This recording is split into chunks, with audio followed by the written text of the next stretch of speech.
I am so lucky. I have all these talented people in my family, and one of my favorites is here with me. This is my Aunt Suzette. Hi. And she is not only a culinary trained chef, but she's a teacher. So I brought her in today to help teach all of us how to do it. I've been doing this for years, but I don't always do it right. So Suzette is legit. She gets to wear the coat, I get to wear the apron. I know. Or the Swedish chef. Yeah, the Swedish chef. Work. Yeah. Okay, so the whole chickens came, Suzette, from the processor with the necks in, and we're taking them out, setting them aside to save with our backbones, right? To make chicken stock. Correct. Right. So you find it best to start by taking the neck out? I do. Okay.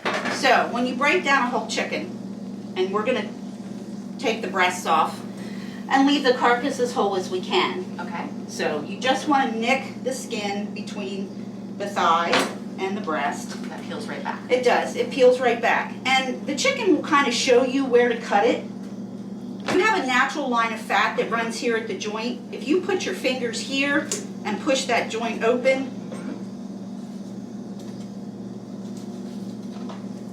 Follow that line. That's where you separate the leg quarter. correct. So there's one leg. All right, so we have this leg, and then you said it tells you sometimes where to cut. Even Right. here between the thigh and the drum, you can cut because there's a line of fat. And Right. it shows So you you want to look for the joint Mhm. because you want to cut right there, go through the joint. and separate the leg from the thigh. Correct. Or the drumstick from the thigh. is what Correct. I'm saying. All right, sweet. And then you can pull that down. All right, so there's the thigh, there's the drumstick. That job at the grocery store when I was a teenager taught me a little bit about how to do this. I came back in the meat department, 14 years old, back there breaking down chickens. Yep. Back in the day when you could. Mm-hmm. So that'll come right off. Okay, cool, and there's our winglet. So this is the hard part for me. I don't know how to take the breast fillet off without opening the cavity. But you're gonna do it right there on the cavity and pull it out, huh? I am. Okay. There's a couple different ways I can show you how to do this. Okay. Some people like to take the skin off right away. So we'll just kind of pull that back. Okay. All right, so this is where you have your breastbone, that piece of carcass. And it's telling you exactly where the line is, because Yep. it always shows you where to cut. So you just want to go right down that line, Mm-hmm. open it up, and then you're just going to follow the bone.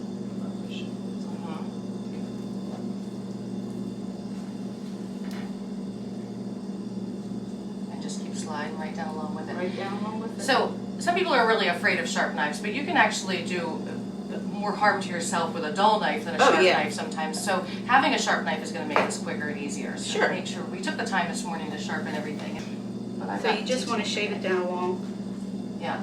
It comes off. Wow. Have a nice breast right there. Perfect. Keeping your fingers out of the way, which is a good thing. Follow right down that bone. Just like.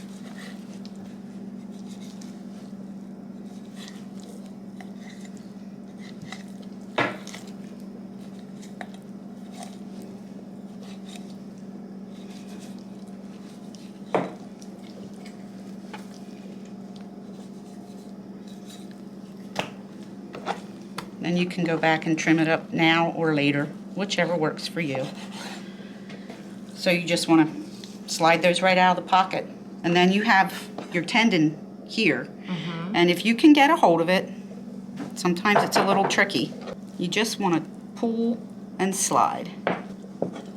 Cool. And you get the whole thing. And there's your tenderloin. And there's your tenderloin. And leaving that in just makes it really chewy and tough. So it's Yeah, harder to some pull it people out. don't mind it. Mhm. I I just don't kind love of, it. I'm not a fan.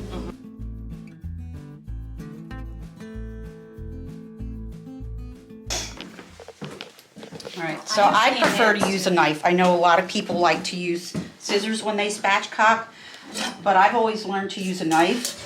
And in a situation like this, a sharp knife is your best friend. So you just want to go right down the backbone.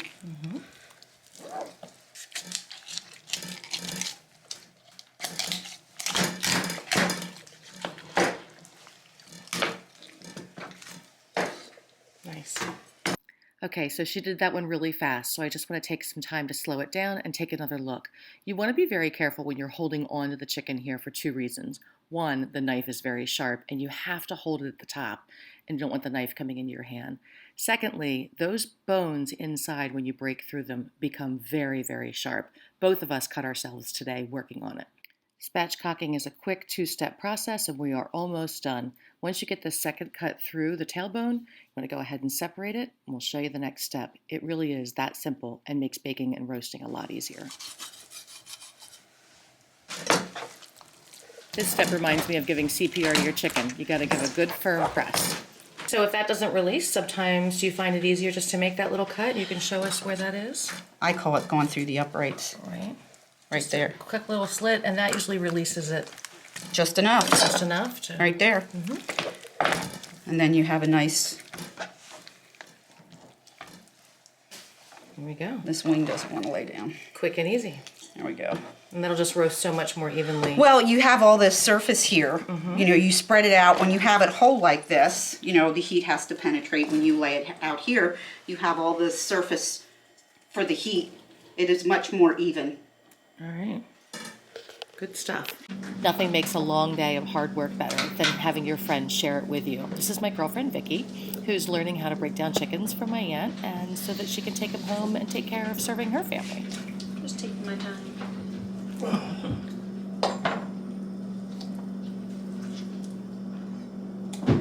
How many chickens you breaking down, Vicky? This is my third. All right. Slow and steady. So we're doing 10 for you? 10. Okay. So this is number 3. Yep.